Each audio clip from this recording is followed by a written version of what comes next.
Varicose veins కి సరైన చికిత్స కోసం సంప్రదించండి Avis hospital. Curves of strength ద్వారా మీరు ఏం చేయాలనుకుంటున్నారు, ఏం చెప్పాలనుకుంటున్నారు సొసైటీకి? ఫస్ట్ ఆఫ్ ఆల్ ఈ మిస్కన్సెప్షన్,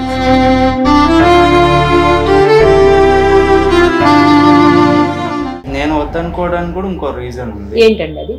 7 సంవత్సరాలు పోరాటం తర్వాత పెళ్లి చేసుకున్నాక ఉన్న హడిల్స్ దాటుకొని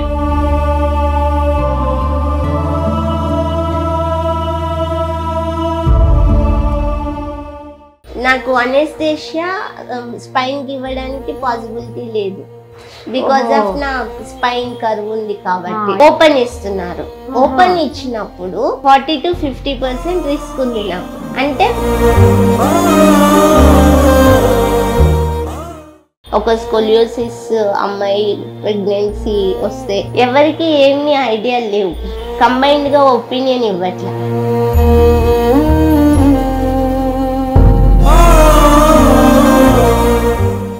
ఇక్కడ చూడండి, ఇక్కడ కొంచెం కూడా స్పేస్ లేదు. ఇక్కడ చూసారా, ఇక్కడ స్పేస్ ఉంది మళ్ళా. ఓకే, ఇది ఇక్కడికి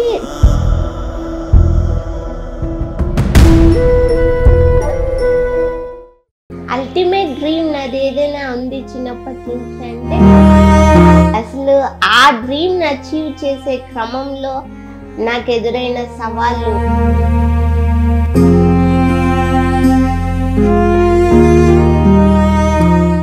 6 months bed rest, 15 lakhs expenses. అసలు నేను ఎలా బతుకుతాను ఇంకా ఫ్యూచర్? నేను ఏజ్ పెరిగే కొద్దీ ఏమవుతుంది అంటే, ఒక మనిషిగా డిజేబిలిటీ ఉన్నంత మాత్రాన ఇది నా ఒక్కరిది కాదు, కొన్ని లక్షల మంది బాధ.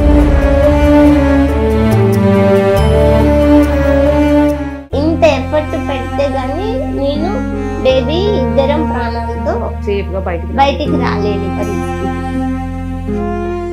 మాతృత్వపు మధురిమ అనేది ఆ దేవుడు ఆడవాళ్ళకి ఇచ్చిన ఓ గొప్ప వరం.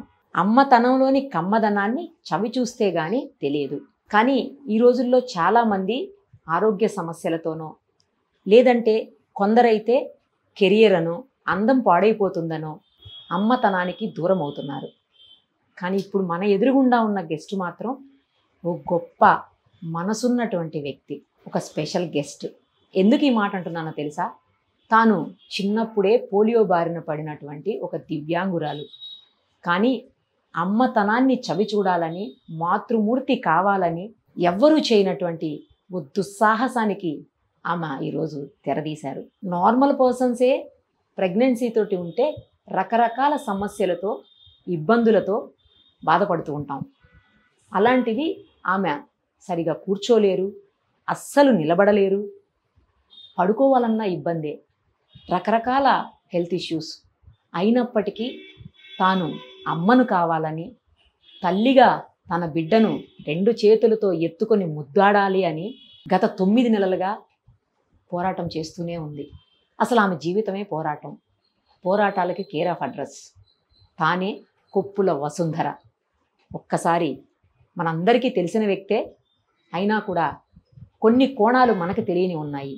అవన్నీ ఇప్పుడు ఆమె మాటల్లోనే వినేద్దాం. నమస్తే అండి. నమస్తే నరేంద్ర గారు, నమస్తే. ఫస్ట్ మీకు నిజంగా చేతులెత్తి నమస్కారం చెప్పాల్సినటువంటి అవసరం ప్రతిసారి ఉంటుందండి. తన ఇంటర్వ్యూ ఎప్పుడు నేను చేసినా కూడా నేను ఫస్ట్ మిమ్మల్ని తలుచుకుంటాను. ఎందుకంటే చెప్పటం వేరు, చేసి చూపించటం వేరు. నార్మల్ అమ్మాయికి భర్తగా రావాలని ఎవరైనా కోరుకుంటారు. కానీ ఒక దివ్యాంగురాలకి భర్త అయ్యి, ఆ మాటకు వస్తే తండ్రి అయ్యి, అన్నయ్యి, తమ్ముడయ్యి, స్నేహితుడయ్యి, అన్ని రకాలుగా మీరే ఆ లోటుని తీరుస్తూ ఉన్నారు. తనకి ఈరోజు ఎవరూ లేకపోవచ్చు, కానీ మీరన్నీ అయ్యారు. అందుకు మీకు హ్యాట్స్ ఆఫ్ చెప్తూ, ఫస్ట్ అలాంటి వాళ్ళని పెళ్లి చేసుకోవాలంటేనే ఆలోచిస్తారు. మీరు అసలు ఆమెను పెళ్లి చేసుకొని మొత్తం ప్రపంచానికే ఆదర్శంగా నిలిచారు తెలుసా. హ్యాట్స్ ఆఫ్ అండి. తెలియదు కానీ thank you. Vasundhara garu, congratulations first of all. Thank you. అసలు ఇలాంటి వాళ్ళు ప్రెగ్నెన్సీకి అర్హులా? అసలు ప్రెగ్నెన్సీ అనేది వస్తుందా వీళ్లకు? వీళ్ళు అమ్మలు కాగలుగుతారా? మాతృత్వపు మాధుర్యాన్ని వాళ్ళు రుచి చూడగలుగుతారా అని అందరూ అనుకుంటున్నట్టు. నాకు కూడా కొన్ని డౌట్స్ ఉండేవి మీకంటే ముందు. ఓకే. మిమ్మల్ని చూసిన తర్వాత నాకున్న డౌట్స్ కూడా పటాపంచలైపోయాయి. మీకు ఎలా అనిపిస్తోంది? కొద్ది రోజుల్లోనే మీరు అమ్మ కాబోతున్నారు. ఆల్మోస్ట్ 9th month వచ్చేసింది మీకు.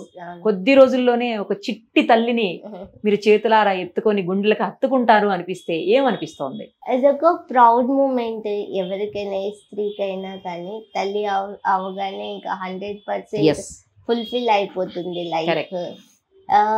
దానికి ఇంకొక బాధ్యతను కూడా తీసుకుంటాం, నెక్స్ట్ ఫేజ్ అనేది. దాంట్లో ఇట్స్ రకరకాల emotions, future happiness, present emotional journey, pregnancy and physical గా, మెంటల్ గా. అందులోనూ ఒక వర్క్ లో ఉండే వర్కింగ్ ఉమెన్ కి ప్రెగ్నెన్సీ, దట్ లేట్ ఏజ్ లో, it's a complete emotional journey actually. So and plan చేస్తున్నాము మ్యారేజ్ అయినప్పటి నుంచి. ఓకే. బట్ అది వర్కౌట్ అవ్వలేదు. ఇంకా మధ్యలో కెరీర్ ఇవన్నీ కూడా వస్తూ ఉన్నాయి. బట్ నేనైతే 100% గ్యారెంటీగా ఉన్నాను, నేను ఖచ్చితంగా ప్రెగ్నెంట్ అవుతాను. నార్మల్ డెలివరీతోనే మంచి హెల్దీ బేబీని డెలివరీ అవుతాను అని చెప్పేసి ఫస్ట్ నుంచి నాకు పాజిటివ్గానే ఉండే. బికాజ్ ఆఫ్ సొసైటీలో ఉండే వివక్ష, దానికి అవగాహన రాహిత్యము, డిసేబిలిటీ ఉంటే వాళ్ళకి సెక్సువల్ లైఫ్కి పనికిరారు, మ్యారేజ్కి పనికిరారు, అలాగే ఫ్యామిలీ లైఫ్ లీడ్ చేయలేరు, పిల్లలు పుట్టరు. ఇట్లాంటి రకరకాల అవగాహన రాహిత్యాల వల్ల, వాళ్ళ మిస్కన్సెప్షన్స్ వల్ల చాలా వరకు అంటే ఒక ఫ్యామిలీ లైఫ్ లీడ్ చేయడానికి కానీ, ఒక లైఫ్ పార్ట్నర్ని చూజ్ చేసుకోవడానికి కానీ చాలా కష్టపడాల్సి వస్తుంది. పిల్లలు అనేది చాలా కామన్ విషయం అందరికీ. కానీ మా విషయంలోకి వచ్చేస్తే అదొక పెద్ద ఛాలెంజ్, అదొక పోరాటం. మళ్ళీ ఎన్నో ఒత్తిళ్ళకి గురవ్వాలి, ఎమోషనల్ అవ్వాలి, కుటుంబ సభ్యుల్ని ఒప్పించి ఒక లైఫ్ని లీడ్ చేయాలి అంటే గనక చాలా కష్టంతో కూడుకున్న కరెక్ట్ జర్నీ అది. దానికి తర్వాత కూడా మళ్ళీ ప్రెగ్నెన్సీ విషయంలో రకరకాల అపోహలు ఉంటాయి. మాకు కూడా మా బాడీ కండిషన్కి ఎట్లా బేబీ పెరుగుతుంది. నాకు సివియర్ స్కోలియోసిస్ ఉంది. సో ఈ స్కోలియోసిస్తో నా బెల్లీలో బేబీ పెరగడానికి కావాల్సినంత స్పేస్ ఉందా, డెలివరీ ఎలా అవుతుంది, నార్మల్ అవుతుందా, సిజరీన్ అవుతుందా, అసలు నేను కూర్చోడానికి నార్మల్గా కూర్చోడానికి నాకు ఇబ్బంది అవుతుంది, బేబీ పెరిగే కొద్దీ ఎట్లా ఉంటుంది కాంప్లికేషన్స్. మెయిన్ నా ఆరోగ్యం కంటే బేబీ గ్రోత్, అది చాలా ఇంపార్టెంట్. చుట్టుపక్కల లేనిపోని భయాలన్నీ కల్పిస్తూ ఉంటారు. అది కూడా సో ఒక డిజేబుల్ కి ఇంకొక డిజేబుల్ పుడుతుంది అనే ఇట్లాంటి ఒక మిత్స్ అన్ని, ఇవన్నిటిని దాటుకొని జర్నీలోకి ఎంటర్ అయ్యి మళ్ళీ కంటిన్యూ అవుతూ ఒక రోజు కాదు, 2 రోజులు కాదు, 9 months. నరేంద్ర గారు, మీకేమనిపిస్తుంది? ఎందుకంటే మీ పెళ్ళే ఒక ఛాలెంజింగ్ గా జరిగింది. మీ ఇంట్లో ఒప్పుకోలేదు, వాళ్ళ ఇంట్లో ఒప్పుకోలేదు. దగ్గర నాకు తెలిసి 6-7 years అనుకుంటే ఇద్దరు ఫైట్ చేశారు. ఆ తర్వాత బయటకు వచ్చి మీరు ఆమెని పెళ్లి చేసుకున్నారు. ఈరోజు తండ్రి కాబోతున్నారు. అసలు ఎప్పుడన్నా ఊహించారా? ఈ లైఫ్ని ఊహించారా? అలాగే తండ్రి అవుతాను అని ఎప్పుడన్నా అనుకున్నారా? ఇప్పుడు ఎలా ఉంది మీ ఫీలింగ్ చెప్పండి. ఏం చెప్పాలి అంటే, నేను వద్దనుకున్నది ఇది, టు బి ఫ్రాంక్. వద్దనుకోవడానికి గల బలమైన రీజను ఒకటి, తన ఆరోగ్య రీత్యా తను బతుకుండాలని కోరుకోవడం ఒకటి. నీకు పానం మీదకి వచ్చేది వద్దు నాకు అనేది నేను చాలా స్ట్రాంగ్గా అవాయిడ్ చేస్తూ వచ్చాను. తను ఎంత నాకు మోటివేట్ చేసినా, నలుగురితో చెప్పించినా కూడా వద్దు, ఎక్కడ కన్విన్స్ కాలేదు. ఎప్పుడైతే జయంతి రెడ్డి మేడం దగ్గరికి వచ్చిన తర్వాత తను నాకు 2-3 కౌన్సిలింగ్లు ఇప్పించింది. ఓకే. నాకు at last Vasundhara important, baby కాదు అని కరాఖండిగా చెప్పేసిన.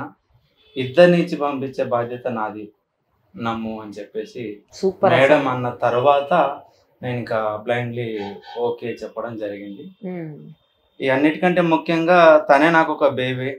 ఈమెను ఎత్తుకోవాలి, రేపు పుట్టిన వాళ్ళని ఎత్తుకోవాలి. ఇద్దరిని చెరకు వైపు సో ఎత్తేసుకోండి, ఏం కాదు, ఆమెను ఎత్తుకోవడంలో నాకు బాగా అలవాటు, ప్రేమ ఇవన్నీ ఉంటాయి. చాలే అని అనిపించే ఒక సందర్భాలు చాలా ఉన్నాయి నాకు. నువ్వు చాలే, ఐ ఫీల్ నాకు మొదటిగా తండ్రైన ఫీలింగ్ అయితే ఏం లేదు.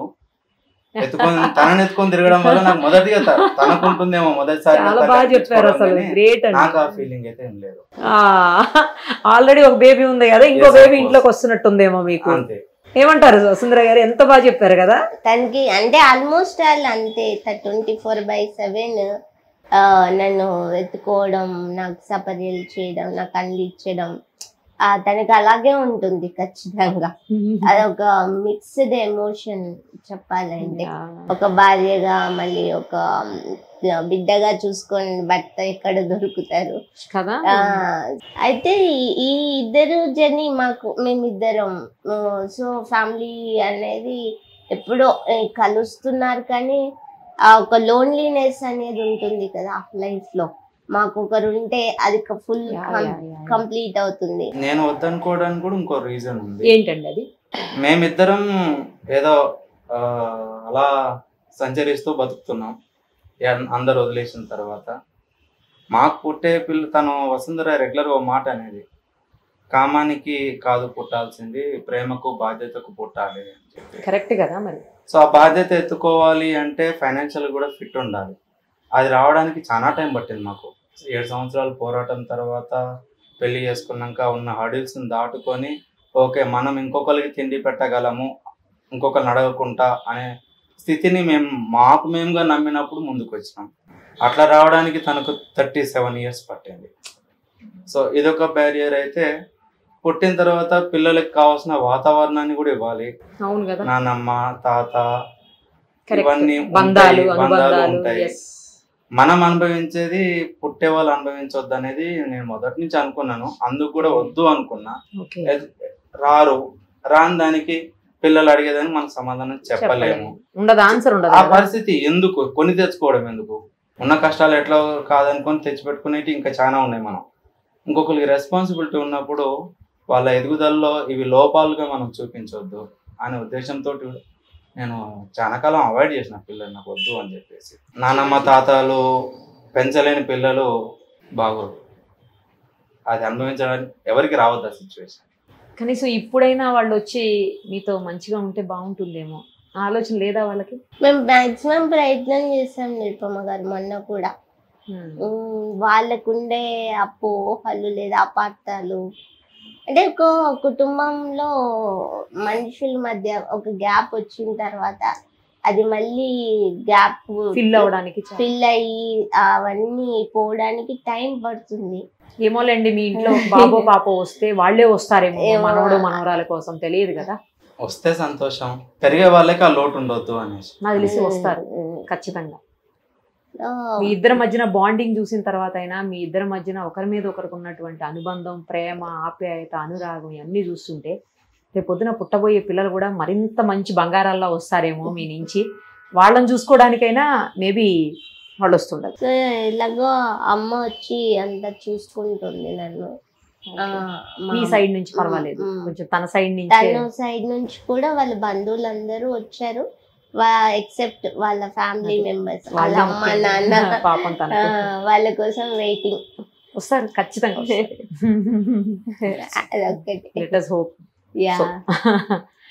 ఇప్పుడు చెప్పండి వసుంధర గారు, ఇప్పుడు మీరు అంటే ఎప్పుడైతే కన్సీవ్ అవ్వాలని డిసైడ్ అయ్యారో ఆ తర్వాత మీరు మెడికల్గా అన్ని చెక్ చేయించుకొని డాక్టర్స్తో కన్సల్ట్ చేసి ఆ తర్వాత ప్రాబ్లం ఉండదు అనుకున్న తర్వాత దీనికి స్టెప్ వేసారా ముందుకి? యాక్చువల్లీ ఫస్ట్ నుంచి నిరుపమ గారు నెగిటివిటీనే వింటున్నా. నేను తల్లి కావాలి అనుకున్నా అంటే నేను ఒక డ్రీమ్, నా ఫ్యామిలీ లైఫ్, నాకంటూ ఒక హస్బెండ్, మంచి కుటుంబం, పిల్లలు. అసలు నేను ఈ కమ్యూనిటీ వెల్ఫేర్కి కెరీరిస్ట్ గా మారకంటే ముందు నేను ఒక అమ్మాయిని తెలుసు. అంతే కదా, నా డ్రీమ్స్ నాకు ఉంటాయి ఖచ్చితంగా. వాటిని అచీవ్ చేయడానికి నాకంటూ ఒక జాబ్ ఉండాలి. నేను ఎర్న్ చేస్తే నేను క్యాపబుల్ అని ప్రూవ్ చేసుకుంటే నాకంటూ ఒక తోడు వస్తుంది అని ఆ ప్రాస్పెక్టివ్ లో నేను చదువుకొని కెరీర్ ఛాలెంజింగ్ ప్రొఫెషన్స్ లోకి వచ్చాను. అల్టిమేట్ డ్రీమ్ నాది ఏదైనా ఉంది చిన్నప్పటి నుంచి అంటే నా ఫ్యామిలీ లైఫ్. నేను ఒక మంచి హౌస్ వైఫ్గా ఉండాలి, ఇలా ఉండే నాకు. అసలు ఆ డ్రీమ్ అచీవ్ చేసే క్రమంలో నాకు ఎదురైన సవాళ్ళు, వివక్ష, ప్రతి ఫేజ్లో వచ్చే క్వశ్చన్స్, ఇంత 7 years ఫైట్ ఉంటుంది, ఇంత నేను అసలు ఎక్స్పెక్ట్ చేయలేదు. లేవడం, తినడం, అమ్మ చేసి పెట్టింది, స్కూల్కి వెళ్ళడం, కాలేజ్కి వెళ్ళి చదువుకోవడం, ఇది తప్ప నాకు వేరే ప్రపంచం లేదు. మా అమ్మ కూడా ఎప్పుడు నాకు ఈ బాధ్యతలు, నీకు ఇలా ఉంటుంది ఇట్లేమి చెప్పి పెంచలేదు. నేను ఎప్పుడైతే నేను స్వతంత్రంగా బతకాలి, నాకంటూ ఒక లైఫ్ ఉండాలి అనుకున్నప్పుడు ఈ ఫైటింగ్ ఇవన్నీ స్టార్ట్ అయింది. ఓహో, ఇంకా పెళ్ళి అనుకున్నప్పుడు అది ఎక్స్ట్రీమ్కి వెళ్ళిపోయింది, పీక్ లెవెల్కి వెళ్ళిపోయింది. మానసికంగా ఎంత కృంగిపోయానంటే నేను చెప్పలేనమాట. ఆ మాటలు అవి అంటే ఒక మనిషిగా డిజేబిలిటీ ఉన్నంత మాత్రాన ఒక మనిషిగా బతకడానికి పనికిరానా? ఎవరు డిసైడ్ చేస్తున్నారు ఇవన్నీ? కానీ ఎంతో ధైర్యం కావాలి అవన్నీ ఎదుర్కొని ఆ మాటలు విని బతకాలి అంటే. అది ఫ్యామిలీ మెంబర్స్తో, మరి వేరే వాళ్ళతో అదే కదా, ఇది ఇంకా బాధాకరమైన విషయం. బయట అంటే మనం ఎంతైనా ఫైట్ చేస్తాం. ఒక ఎమోషనల్ బాండేజ్ ఉండే వ్యక్తులతోటి, అటాచ్మెంట్ మన సొంత వాళ్ళతో, బ్లడ్ రిలేషన్స్ తోటి. ఇప్పుడు ఇప్పుడు అటు సైడ్ చూసిన తన ఫాదర్, మదర్, రిలేటివ్స్, ఇటు సైడ్ మా అమ్మ, ఓన్ మదర్. క్వశ్చన్స్ వేసినప్పుడు ఏం సమాధానం? వాళ్ళు ఏం చేస్తాం? ఎట్లా బయట చెప్పుకోగలుగుతాం?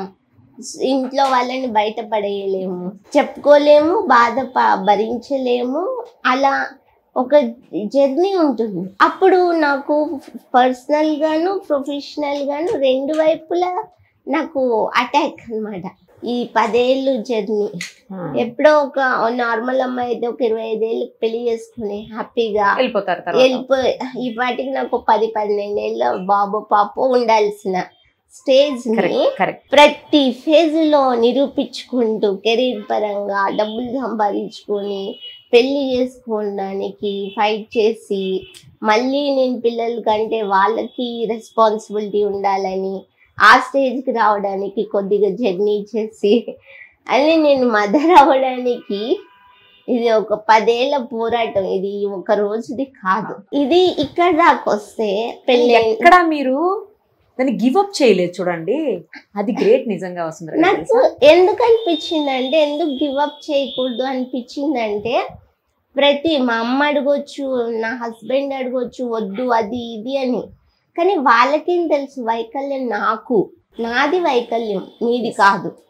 మీరు జస్ట్ చూస్తారు, ఫీల్ అంటే బాధపడతారేమో నా స్థితికి, కానీ నేను అనుభవిస్తున్నాను ప్రతి క్షణం. అంతే కదా. నా బాధని మీరెవ్వరూ పంచుకోలేరు. నేను ఇద్దామన్నా కూడా నా వైకల్యాన్ని మీరు పంచుకోలేరు. అప్పుడు నా కమ్యూనిటీ బాధ నాకే అర్థమవుతుంది. ఇది నా ఒక్కరిది కాదు, కొన్ని లక్షల మంది బాధ ఇది. సో అంటే ఈ డిస్క్రిమినేషన్ బయటికి కనిపించట్లేదు. మీకు కనిపిస్తుంది? ఎవరైనా చెప్తారా?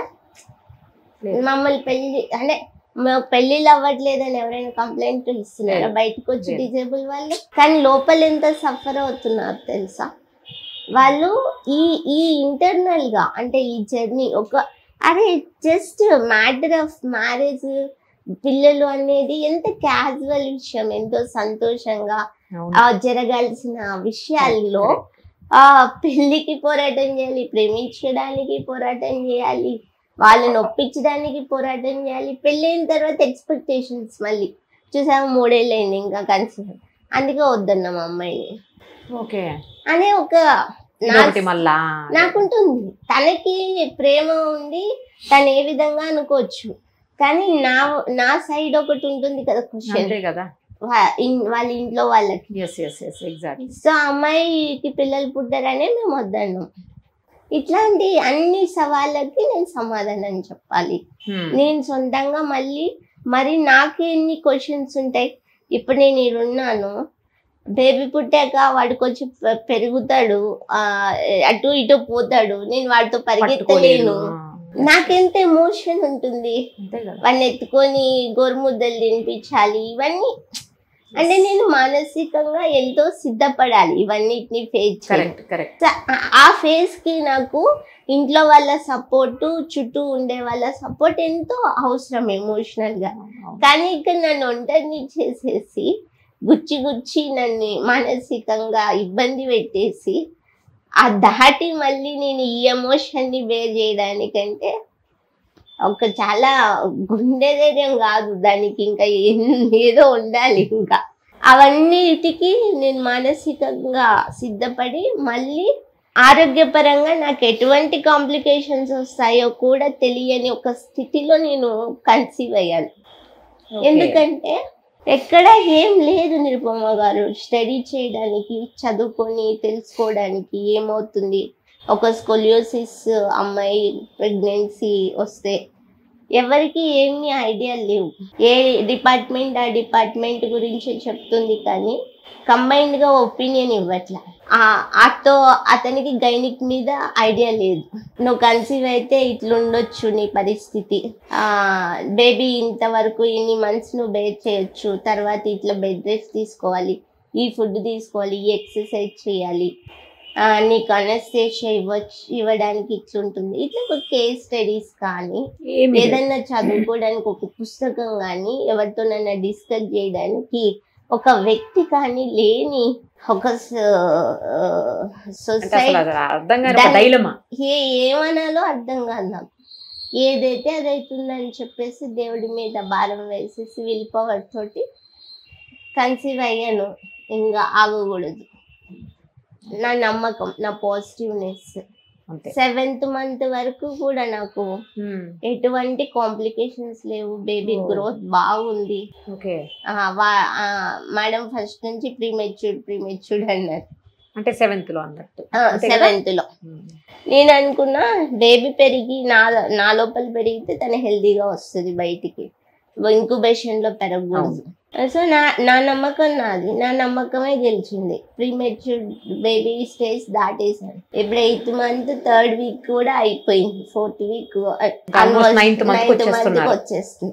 ఇప్పుడు ఏంటంటే నాకు పోలియో వల్ల నా కింద పార్ట్ అంతా చచ్చుబడిపోవడం వల్ల నాకు నార్మల్ డెలివరీ అప్పుడు నేను బేబీని పుష్ చేయలేకపోతే ఫోర్స్ మధ్యలో స్ట్రక్ అయితే అప్పటికప్పుడు డెసిషన్స్ తీసుకోలేరు ఆపరేషన్ కి. దాని వల్ల నార్మల్ డెలివరీని అవాయిడ్ చేసి సిజరిన్ చేద్దాం అనేది మేడం ఆలోచన. ఒకవేళ నాకు బేబీ కదా బయటకు వచ్చేది, వాటి త్వరగా వచ్చేసేస్తే ఎవరేం చేసి సి సెక్షన్ చేయాలనేది లేదు. సో ఇంత జర్నీని నేను ఒంటరిగా నేను మొదలుపెట్టి ఎమోషనల్ గా అన్నిట్లో వచ్చి నేను నిరూపించినప్పుడు ఓకే అని మీరు just you feel happy and you feel నా బేబీని ఎత్తుకొని మీరు మీ సంతోషాన్ని కంటిన్యూ చేస్తారు. కానీ 10 ఏళ్ళ నా బాధని ఎవరు అయితే తీసుకోలేరు కదా. సో దట్స్ వై నేను అనుకుంటున్నా ఇదంతా చెప్పాలి, చూపించాలి. ఫిజికల్ గా ఏమవుతుంది, ఎమోషనల్ గా ఏమవుతుంది, నా బాడీ స్ట్రక్చర్ ఎట్లుంది, నా బెల్లి ఎట్లుంటుంది, ఎట్లా డెలివరీ అప్పుడు కూడా ఎట్లా బేబీ బయటకు వస్తుంది, అవన్నీ క్వశ్చన్ మార్క్స్, అసలు అన్నిటికీ క్వశ్చన్ మార్క్. సో దానికి నన్ను నేనే ఒక మోడల్ గా మార్చుకోవాలనుకుంటున్నాను. I want to showcase my body, I want to showcase my belly, even my delivery labour అది కూడా. నా కమ్యూనిటీకి అట్లీస్ట్ ఒక అవగాహన, ఒక ధైర్యం. ఓకే తను అయ్యింది, సో మేము కూడా ప్రయత్నాలు చేసుకుంటాం డాక్టర్స్ తోటి. ఇప్పుడు ఏదైతే ఈ టీం వర్క్ చేస్తుందో ఇంకొంతమంది ఎక్స్పర్ట్స్ దీని మీద వర్కౌట్ చేసేటట్ల వాళ్ళని మోటివేట్ చేసి ఈ నా జర్నీలో, నా ప్రెగ్నెన్సీ జర్నీ తోటి తీసుకెళ్దామని అనుకుంటున్నాను. మంచి ఐడియా, చాలా మంచి ఐడియా. దానికి కర్వ్స్ ఆఫ్ స్ట్రెంగ్త్ అని చెప్పేసి ఒక క్యాంపెయిన్. ఏంటది? Curves of strength. ఇప్పుడు మాది కర్వ్ ఉంటుంది కదా బ్యాక్ బోన్ స్ట్రెంగ్త్. సో నేను అదే స్ట్రెంగ్త్ యాక్చువల్లీ. మామూలుగా ఈ నేచర్ లో అంతా వంకటింకర్ కానీ ఏది షేప్ లో ఉంటుంది. I will love nature. అదే బాడీలో ఉంటే మాత్రం మనం డిస్క్రిమినేట్ చేస్తున్నాం. అందుకే the campaign name curves of strength అని పెట్టాను నేను. చేసి ఫోటోషూట్ చేశాను మొన్న. ఓకే. ఇప్పుడు మళ్ళీ ఒక డాక్యుమెంటరీ ప్రిపేర్ చేస్తున్నాను కంప్లీట్ గా ఇదంతా జర్నీని. మెడికల్ ఎక్స్పర్ట్స్ వీళ్ళందరితోటి మాట్లాడించి రియల్ టైమ్ ఆల్రెడీ మదర్ అయిన డిజేబుల్ వాళ్ళ లైఫ్ స్టోరీ ఎట్లా జర్నీ అంతా ఒక ఇంటర్నేషనల్ లెవెల్లో ఈ డాక్యుమెంటరీని తీసుకెళ్లాలని ప్లాన్ చేస్తున్నాను. సో దీంట్లో మళ్ళీ మెడికల్ ఎక్స్పర్ట్స్ తోటి హెల్త్ క్యాంప్స్, ఇప్పుడు మనకి ఆశా వర్కర్లు ఉన్నారు. ప్రతి ప్రెగ్నెన్సీ వచ్చినప్పటి నుంచి డెలివరీ 3 years వరకు కూడా ఆ జర్నీలో వాళ్ళు పార్ట్ అవుతున్నారు. కానీ అదే డిజేబుల్ ఉమెన్ కి వస్తే కనీస అవగాహన కల్పించే కార్యక్రమాలు లేవు. ఏంటి ఒక డిజేబుల్ కన్సీవ్ అయితే ఎట్లా చేయాలి, ఎవరిని అప్రోచ్ అవ్వాలి, ఎంత మెడికల్ ఎక్స్పెన్సెస్ అవుతుంది, ఇప్పుడు నాకు ఇది తెలీదు.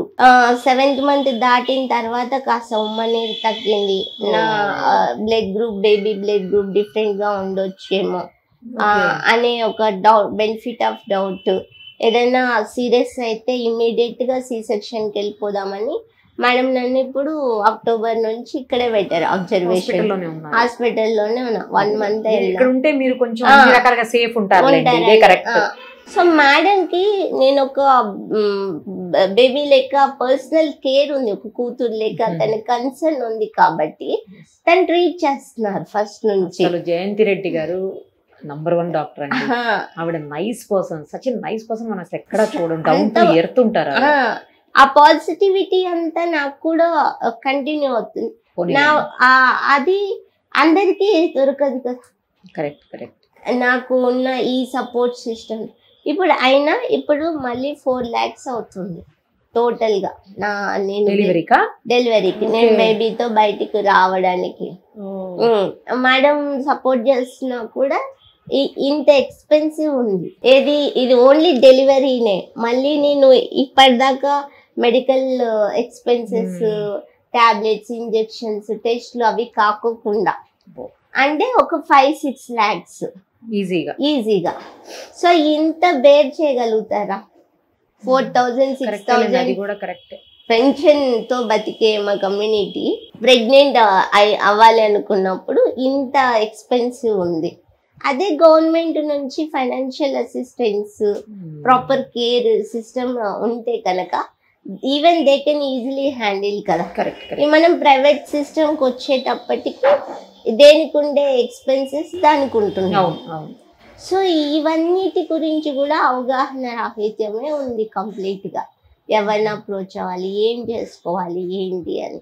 మనకి కృష్ణప్రియ తెలుసు కదా, మన డిజేబుల్ హాస్టల్ వాళ్ళకి పెట్టి ఆ అమ్మాయి కూడా ఒక్కతే ఇంటి నుంచి బయటకు వచ్చి పెళ్లి చేసుకుంది. ఇప్పుడు ఆ అమ్మాయి నన్ను చూసి డాక్టర్స్ ని అప్రోచ్ అయ్యి తను కూడా మా ప్రెగ్నెన్సీని ప్లాన్ చేసుకుందాం అనుకుంటున్నాం. అలా చాలా మంది మేము ప్రెగ్నెంట్ అవ్వచ్చా, అయ్యే ఛాన్సెస్ ఉన్నాయా, ఇలా ఎంతో మంది అడుగుతున్నారు ఇప్పుడు నన్ను చూసి. దాని తర్వాత ఇంతకు ముందు ఇప్పుడు 40 ఆల్రెడీ 50 years లో ఉండే వాళ్ళు ఉన్నారు. వాళ్ళు అసలు ఇప్పటిదాకా ఈ అవగాహన లేక అలా ఉండిపోయారు. పెళ్ళిళ్ళు అవ్వట్లేదు ఎవరికి. ఓన్లీ జస్ట్ ఇది పర్సెంటేజ్ 1-2% సక్సెస్ఫుల్ గా మ్యారేజ్ చేసుకొని పిల్లల్ని కానీ ఫ్యామిలీ లైఫ్ లీడ్ చేస్తుండే వాళ్ళు. మెజారిటీ ఆఫ్ ది పీపుల్ అలానే ఉంటున్నారు. సో మన తెలంగాణలో చూసుకుంటే మనకి మెయిన్ గా 10 లక్షల మంది పింఛన్లు తీసుకుంటున్నారు. 10 లక్షలు 10 లక్షల మంది ఉన్నారు. అందులో 44% ఉమెన్ ఉన్నారు. అన్ని రకాల ఇది నేను చెప్పేది ఓన్లీ పోలియో విత్ స్కోలియోసిస్ నా కేసు. What about others? వాళ్ళకి ఏంటి కాంప్లికేషన్స్?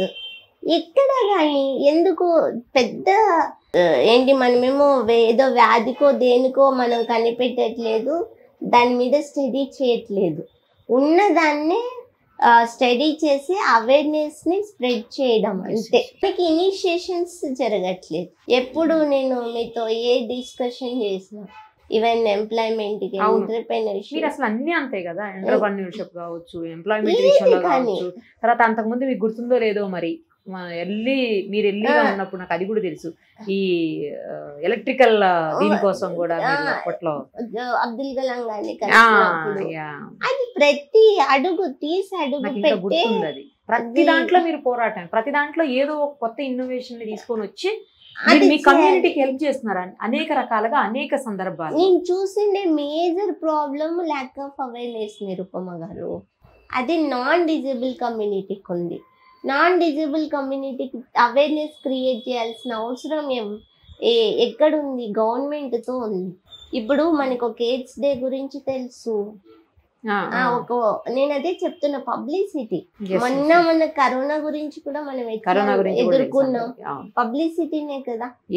మరి అవి వాళ్ళు చెప్తేనే కదా మనం మాస్క్ పెట్టుకోవాలి, శానిటైజర్ వాడాలి, ఏ ఫుడ్ తినాలి అన్ని ఎవరు ఇనిషియేట్ చేశారు? గవర్నమెంట్ నుంచే కదా.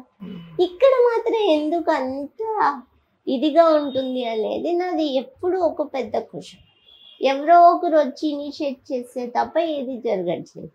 ఎలాగో మీరు ఇనిషియేటివ్ తీసుకున్నారు కదా, ఇది ముందుకు తీసుకపోతే దానికి ఇప్పుడు నాకు ఇక్కడ జాయిన్ అయిన తర్వాత నాకు ఆలోచన వచ్చిందా? ఎందుకంటే ఒక అనెస్థెషియన్, ఒక ఆర్థో, ఒక scoliosis specialist, pulmonologist, heart specialist, gynaec 5 డిపార్ట్మెంట్లో, మళ్ళీ ఆపరేషన్కి మళ్ళీ ఇంకో సపరేట్ టీమ్. నాకు అనెస్థేషియా స్పైన్కి ఇవ్వడానికి పాసిబిలిటీ లేదు, బికాస్ ఆఫ్ నా స్పైన్ కర్వ్ ఉంది కాబట్టి ఇవ్వకూడదు. ఓపెన్ ఇస్తున్నారు. ఓపెన్ ఇచ్చినప్పుడు 40 to 50% రిస్క్ ఉంది నాకు. అంటే 10 minutes లోపలే ఆపరేషన్ చేసి బేబీని బయటికి తీసేయాలి. అంటే అప్పుడు టీమ్ వర్క్. ఇదంతా ఇంత ఎఫర్ట్ పెడితే గానీ నేను బేబీ ఇద్దరం ప్రాణాలతో సేఫ్ గా బయటికి రాలేని పరిస్థితి. మరి ఇంత జర్నీని ముందు నాకు తెలిస్తే నా ఏర్పాట్లు వేరు కదా. అంతే కదా, వేరే రకంగా ప్లాన్ చేసుకునే వాళ్ళు ఏమో కదా. తెలియదు. ఇప్పుడు మాక్సిమం అందరూ సరగసికి వెళ్ళండి అనే సజెషన్. ఏదైనా అదైనా కాస్ట్ ఎఫెక్టివ్, ఇదైనా కాస్ట్ ఎఫెక్టివ్. నేను కనడం వేరు, వేరే వాళ్ళ ద్వారా తెచ్చుకోవడం వేరు. మాతృత్వ ఆనందాన్ని మీరే చవి చూసినట్లయితే కదా. సో అలా మనకి ఏదైనా కానీ డిఫరెంట్. సో ఇంత జర్నీని ఇంత డేర్గా ధైర్యంగా ఎదుర్కొని అన్నీ చూసుకొని ఫైనాన్షియల్గా, ఎమోషనల్గా, ఫిజికల్గా ఈ జర్నీ అనేది ఇట్స్ కంప్లీట్ డిఫరెంట్. మీరు నిన్న నాతో అన్నారు ఫోటో షూట్ చేసామండి, హోర్డింగ్స్ పెట్టాలని.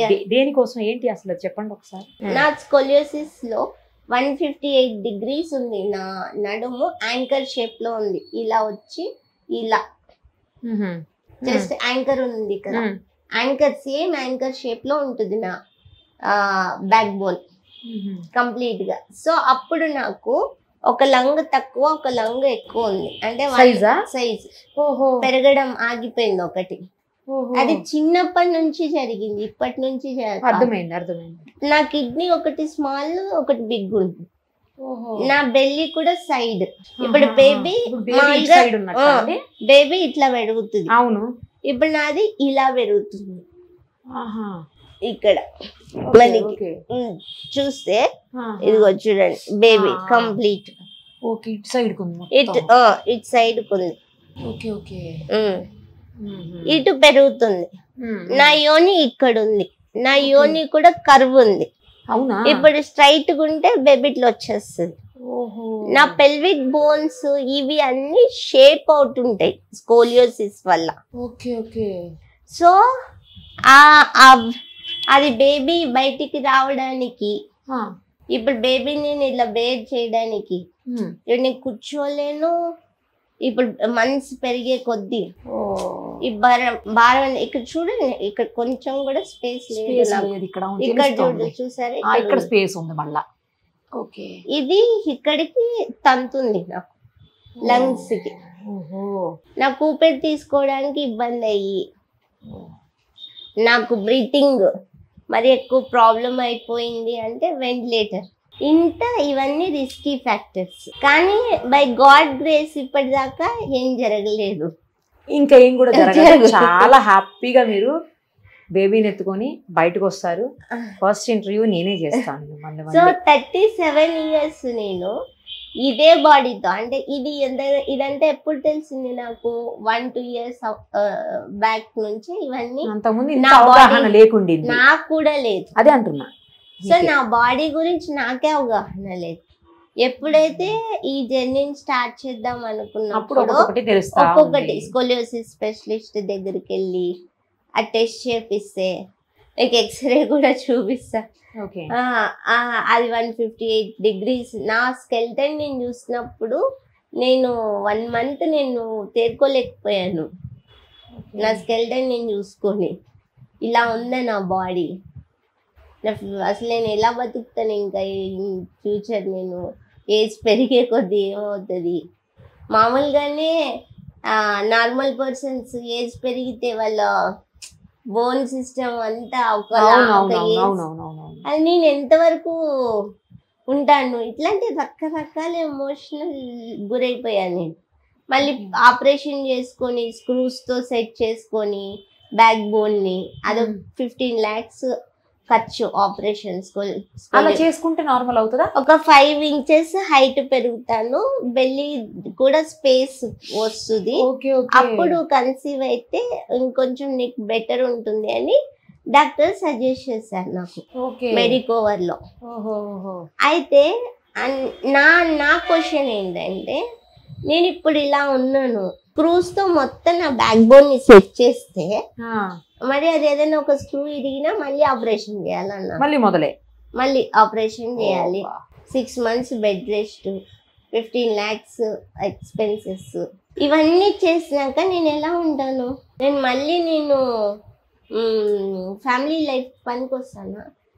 ఇవన్నీ నా క్వశ్చన్స్.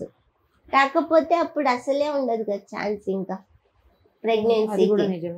సరే ఏదో ఒకటి ఒక బేబీ అయితే కనేసిన తర్వాత మళ్ళీ ప్లాన్ చేసుకున్నాం ఆపరేషన్లో అవి అన్నట్టు నేను డిసైడ్ అయ్యాను. సో ఇవన్నిటికీ నేను అంటే నాకు ఇక్కడ ఈ కోపము అది కాదు, మీ యొక్క అవగాహన రాహిత్యము మా జీవితాల్ని, మా ప్రాణాల్ని పణంగా పెట్టేంత వరకు తీసుకొస్తుంది. మీకు లేకపోతే తెలుసుకోండి, అవగాహన లేకపోతే ఎవరైనా కానీ. నాకు 25 అంటే మీరు అందరూ కనుక నన్ను యాక్సెప్ట్ చేసి ఉంటే, నా పెళ్ళికి వీటన్నిటికీ ముందుగా ప్లాన్ అయ్యి ఉంటే, ఒక ఏజ్లో జరగాల్సిన పని నాకు ఇప్పుడు ఎంత రిస్క్ని తీసుకొచ్చింది. నేను ఎవరిని బ్లేమ్ చేయాలి ఇక్కడ? అది నాకు నేను అడిగే బాధ క్వశ్చన్. అందరూ అనుభవిస్తున్నది కూడా ఇదే. ఇక్కడ హ్యూమన్ రైట్స్ ఏంటి? జీవించడానికి అసలు మీరు దీనికి పనికిరారని మీరెవరు డిసైడ్ చేయడానికి? ఇన్ని సోషల్ రెస్పాన్సిబిలిటీ, CSR వర్క్స్ అవన్నీ జరుగుతున్నాయి కదా మనకి. కానీ ఇది జీవితం, ఇక్కడ స్టార్ట్ అవుతుంది ఒక ప్రయాణం అనేది. ఇట్లాంటి సెన్సిబుల్ ఇష్యూస్, సెన్సిబుల్ టాపిక్స్, వీటి మీద ఎవరు వర్క్ చేయట్లేదు. నేను చెప్పేది ఎప్పుడు వీల్ చైర్స్ ఇవ్వడము అదో ఇదో కాదు. యాక్చువల్లీ ఒక మార్పు కావాలి అంటే ఫస్ట్ ఆఫ్ ఆల్ తను మనిషిగా బతికే ఏంటి అట్మాస్ఫియర్ ని క్రియేట్ చేయండి. అప్పుడు మీరు ఏం చేయక్కర్లేదు, మాకు మేమే ఎందుకు చేసుకుంటాం, మేమే బతుకుతాం. అట్మాస్ఫియర్ క్రియేట్ చేయకుండా ఎంత చేసినా అగైన్ డిపెండబులే అవుతుంది. కానీ బ్రతుకు ఏది మార్పు రావట్లేదు. ఎన్ని ఇయర్స్ ఇలా మీకు తెలిసి నేను 10-12 years, నాకు 12-13 years నుంచి తెలుసు. కానీ ఇప్పటిదాకా ఎంత మారింది జీవితం. అవును, అది కూడా నిజం. అంటే ఇట్లా ఎవరైనా ముందుకు వచ్చి ఏదైనా ఇనిషియేషన్స్ చేస్తే వాళ్ళ లైఫ్ని సాక్రిఫైస్ చేసుకొని వాళ్ళే ఇది అవ్వాల్సిందే తప్పితే ఒక కమ్యూనిటీ సపోర్ట్ రావట్లేదు. నేను కూడా చాలా ప్రయత్నం చేస్తే మార్పు దిశగా కావాల్సినటువంటి సపోర్ట్ లేదు. నేను అది కోరుకుంటున్నా. ఎంతో ఇప్పుడు సెలబ్రిటీస్ ఏదేదో వాటికి సపోర్ట్ చేస్తారు. నేను ఎంతమందిని అప్రోచ్ అవుతుంది ఇనిషియేషన్స్కి, ఎందుకు ముందుకు రారు అనేది నాకు అర్థం కాదు. ఇప్పుడు ఇదొక ఇంత జర్నీ, ఇంత ఎమోషనల్ అండ్ బ్రేవ్గా నేను చేస్తున్నాను. విధితో పోరాడుతున్నారు ఒక రకంగా నా ప్రాణాలు కూడా పెడుతున్నాను. అసలు మామూలుగానే అంటే కన్సీవ్ అవటం, ప్రెగ్నెన్సీ రావడం, ఆ తర్వాత 9 నెలల పాటు మొయ్యడము, పిల్లల్ని కనడము, ఇదంతా కూడా ఆడవాళ్లకు పునర్జన్మ అంటారు తెలుసా. అలాంటిది మీరు అసలు సరిగ్గా లేనటువంటి సిచ్యుయేషన్లో, బాడీ కండిషన్ సరిగా లేక, హెల్త్ కండిషన్ సరిగా లేక, ఏమైతుందో తెలియనటువంటి పరిస్థితుల్లో ఇలా పునర్జన్మకి మళ్ళీ మీరు చేస్తున్నా పోరాటం. మీకు తెలుసా, నేను కన్సీవ్ అయినప్పటి నుంచి కూడా వర్కే చేస్తున్నా. ఎక్కడ నేను బ్రేక్ తీసుకోలేదు, రెస్ట్ తీసుకోలేదు. అసలు రెస్ట్ తీసుకోలేనేమో మేడం, నన్ను ఇక్కడ పెట్టారనిపిస్తుంది. అంతే కావచ్చు, జయంతి మేడం అంతే కావచ్చు. 7 months నేను యాక్చువల్లీ ట్రైనింగ్ జరుగుతుంది 5 beneficiaries కి ఎంటర్‌ప్రెన్యూర్‌షిప్ ట్రైనింగ్ ప్రోగ్రామ్ ఒకవైపు జరుగుతుంది నా ఆర్గనైజేషన్ లో. ఆ వర్క్లన్నీ చేసుకుంటూనే హ్యాపీగా 7 months నేను గడిపాను. మరి నార్మల్ వాళ్ళగా బెడ్ రెస్ట్, ఇది అది నథింగ్, హ్యాపీగా పని చేసుకుంటూ ఉన్నా. సూపర్. అసలు ఈ 2 months ఏంది ఇక్కడ? పర్వాలేదండి, ఏం కాదు, జాగ్రత్తగా ఉంటారని పెట్టుంటారు మేడం కూడా. కానీ ఇక్కడికి వచ్చి కూడా ఇది డిజైన్ చేశాను, మళ్ళీ ఇక్కడ కూడా ఊరుకోలేదు కదా.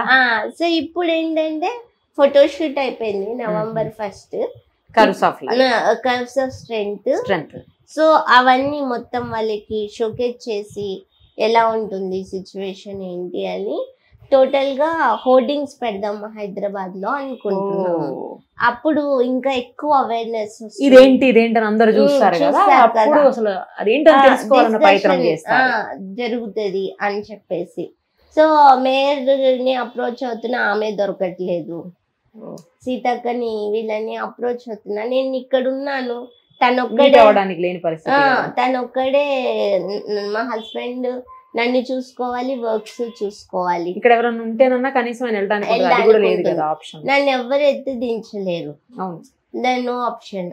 సో అలాగే కష్టపడుతూ అటు వెళ్ళి ఇటు వచ్చి ఇవి జరుగుతున్నాయి. నిరుపమ గారు కొద్దిగా నాకు సపోర్ట్ వస్తే కనుక గవర్నమెంట్ నుంచి, వీళ్ళ నుంచి మాకు వచ్చేసి ఒక స్పాన్సర్, అంటే ఇప్పుడు ఈ ఫోటోషూట్ వీటి వరకు ఒక స్పాన్సర్ వచ్చారు, నక్షత్ర హాస్పిటల్స్ అండ్ వాళ్ళకి షూట్ హెల్త్ కేర్ సర్వీసెస్ అని వాళ్ళది ఉంది. వాళ్ళు మనకి సపోర్ట్ చేశారు ఫస్ట్ ఫేజ్. ఇప్పుడు ఇంకా దీనికి ఎక్కువ ఫుల్ ఫ్లెడ్జ్డ్ సపోర్ట్ కావాలి. ఉపాసన గారు లాంటి వాళ్ళు కనుక నాకు ఒక హ్యాండ్ ఇస్తే ఇది వేరే లెవెల్కి వెళ్తుంది. ఎందుకంటే ఉపాసన గారు కూడా ప్రెగ్నెన్సీ విషయంలో ఎన్నో ఇది చేశారు. అది కొన్ని లక్షల మంది జీవితాలు దీనివల్ల మార్పు చెందుతాయి. మనుషుల్లో అసలు ఫస్ట్ ఆఫ్ ఆల్ ఈ మిస్కన్సెప్షన్స్ పోతాయి, అన్ఫిట్ ఫర్ ప్రెగ్నెన్సీ, మదర్హుడ్, ఇవన్నీ. సో ఇప్పుడు మరి కర్వ్స్ ఆఫ్ స్ట్రెంగ్త్ ద్వారా మీరు ఏం చేయాలనుకుంటున్నారు, ఏం చెప్పాలనుకుంటున్నారు సొసైటీకి? మన తెలంగాణ చూసుకుంటే, మన తెలంగాణలో ఒక 10 లక్షల మంది ఉన్నారు. దాంట్లో ఒక 5 లక్షల మంది టార్గెట్ ఉమెన్. మనకి ఈ 5 లక్షల మందికి మనం ఈ క్యాంపెయిన్ ద్వారా ఏం చేస్తున్నాము అంటే, ఫస్ట్ ఆఫ్ ఆల్ ఈ మిస్కన్సెప్షన్స్ రిమూవ్ చేయడానికి కావాల్సిన అవగాహన కార్యక్రమాలు, 1 ఫోటోషూట్, 2 డాక్యుమెంటరీ తీస్తున్నాం. తర్వాత రూరల్ లెవెల్లో ఉన్న హెల్త్ కేర్ డిపార్ట్మెంట్స్, చిన్న చిన్న క్లినిక్లు, ఆశా వర్కర్లు, వీళ్ళందరికీ కూడా అవగాహన కార్యక్రమాలు, వర్క్షాప్స్, సెమినార్స్ కండక్ట్ చేయాలనుకుంటున్నాను. సెకండ్, దాని తర్వాత వచ్చి సోషల్ మీడియా క్యాంపెయిన్ 6 months కంటిన్యూగా రన్ అవుతుంది. ఒక help line, first of all ఎవరికి ఏం అవసరం, ఏం కావాలి వాళ్ళకి అనేదానికి ఒక హెల్ప్ లైన్ క్రియేట్ చేసి, ఆ హెల్ప్ లైన్ ద్వారా మొత్తం వాళ్ళకి కావాల్సిన సపోర్ట్ సిస్టమ్, అలాగే దీనికి ఒక కంప్లీట్ ఒక కమిటీ లాంటిది, దాంట్లో అందరూ డాక్టర్లు, లైక్ ఎవరైతే గైనిక్ స్పెషలిస్ట్, ఆర్థో, స్కోలియోసిస్, వీళ్ళందరూ కూడా ఉండి ఈ అప్రోచ్ అయ్యే వాళ్ళకి కేస్ స్టడీస్ చేసి వాళ్ళకి ఒక బ్రీఫ్ బిఫోర్ ప్రెగ్నెన్సీ ఓకే ఏం తీసుకోవాలి, ప్రెగ్నెన్సీ అప్పుడు ఏంటి, ఆఫ్టర్ ప్రెగ్నెన్సీ. గవర్నమెంట్తో కూడా women welfare, child welfare department, disable department వీళ్ళందరితోటి టైఅప్ అయ్యి వీళ్ళకి financial support okay okay already ఉంది. అడ్వకేసీ పాలసీస్లో వీటిని యాడ్ చేపించి వీళ్ళకి కావాల్సిన మంత్లీ మెడికల్ కిట్స్ కానీ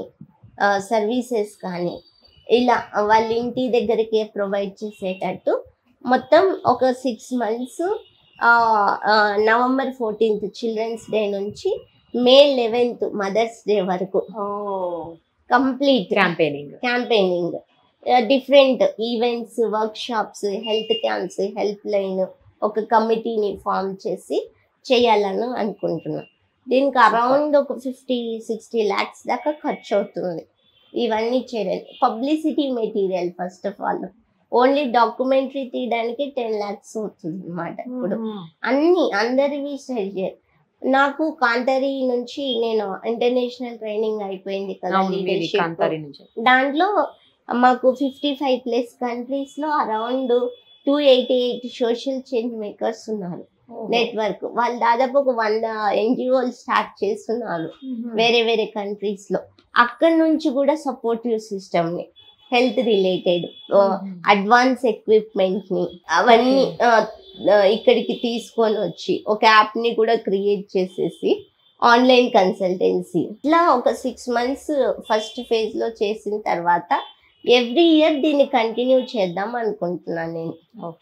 health related it's not only about even ఎక్కువ ప్రెగ్నెన్సీ మదర్హుడ్ మీద ఎక్కువ వర్క్ చేస్తాం.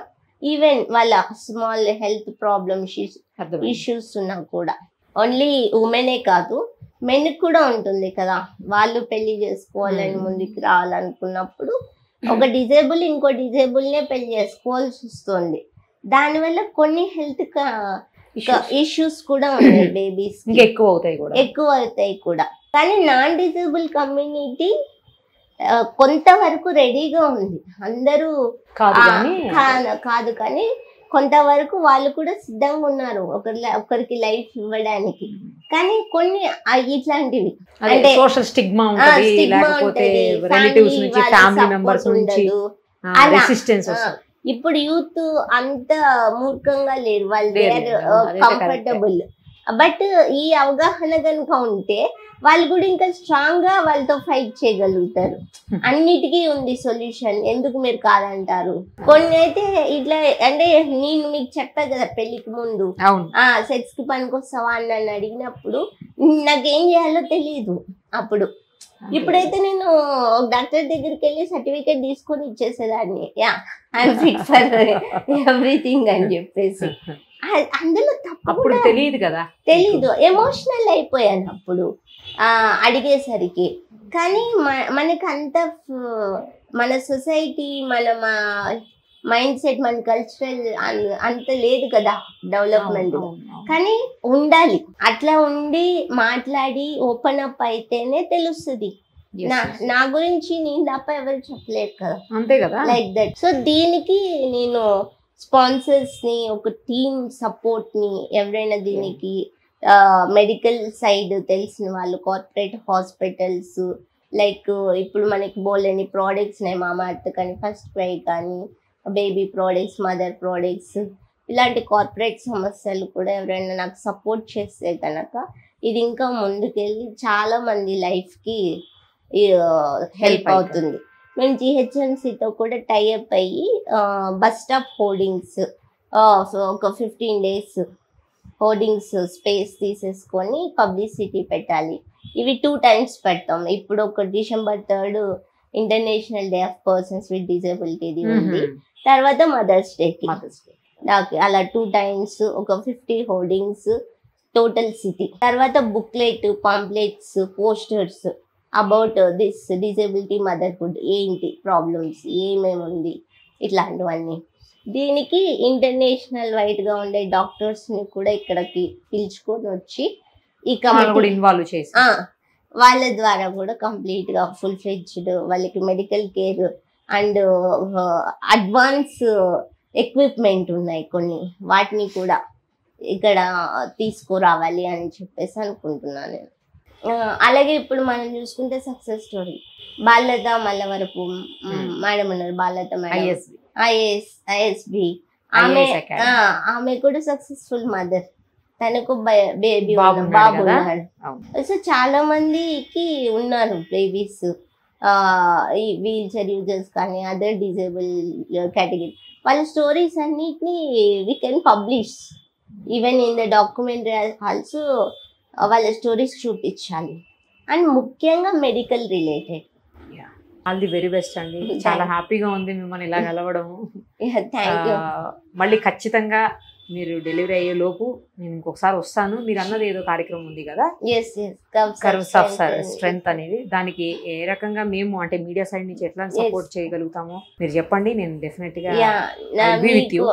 సుమన్ సార్ కూడా చాలా మాట్లాడతాను సార్ తోటి, వర్క్ లో ఉన్నారు. సార్ తో కూడా ఒకసారి కొలాబరేషన్ తప్పకుండా ఏం చేయగలుగుతామో తప్పకుండా నేను ఎందుకు అడుగుతున్నానంటే సుమన్ టీవీ చాలా లోకల్ గా రీచ్ అయ్యింది. 80% of the disable people villages లో ఉన్నారు. నీకున్న డిజిటల్ నెట్వర్క్ లో ఇది తీసుకెళ్తే విలేజ్ లో ఉండే వాళ్ళకి రీచ్ అవ్వాలి వాళ్ళు.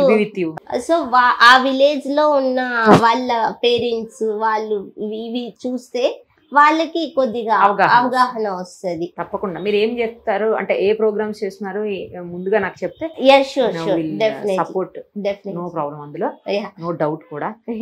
మళ్ళీ మిమ్మల్ని కలవాలి నేను బేబీ తోటి. బాబు కావాలా పాప కావాలా? ఎవరైనా ఓకే, కానీ సిమ్టమ్స్ అయితే బాబు లాగా అనిపిస్తుంది. మరి నరేంద్ర గారు ఏమంటున్నారు? పాప కావాలంటున్నా. ఖచ్చితంగా ఆయన ఫస్ట్ నుంచి పాపనే ఎక్స్పెక్ట్ చేస్తున్నాడు. సరే, ఎవరైనా పాప అయినా బాబు అయినా హెల్దీ బేబీ తోటి ఇద్దరు కూడా సేఫ్ గా బయటికి రావాలని నేను ఒక్కదాన్నే కాదు, మన ఛానల్ చూస్తున్న అందరూ కూడా మీకోసం ప్రే చేస్తారు. ఎందుకంటే ఇన్నేళ్ల మీ పోరాటం విధితో పోరాడుతున్నారు. ఇప్పుడు మీరు ఫైనల్ గా ఇందులో అందరూ సపోర్ట్ చేసి ఎవరి పరిధిలో వాళ్ళు దేవుడికి ప్రే చేసి దేవుడికి మొక్కి ఖచ్చితంగా మీకు మంచి జరగాలని చెప్పేసి కోరుకోవాలని ఆశిస్తున్నాను. Thank you so much. All the very best. Take care of your health. Thank you.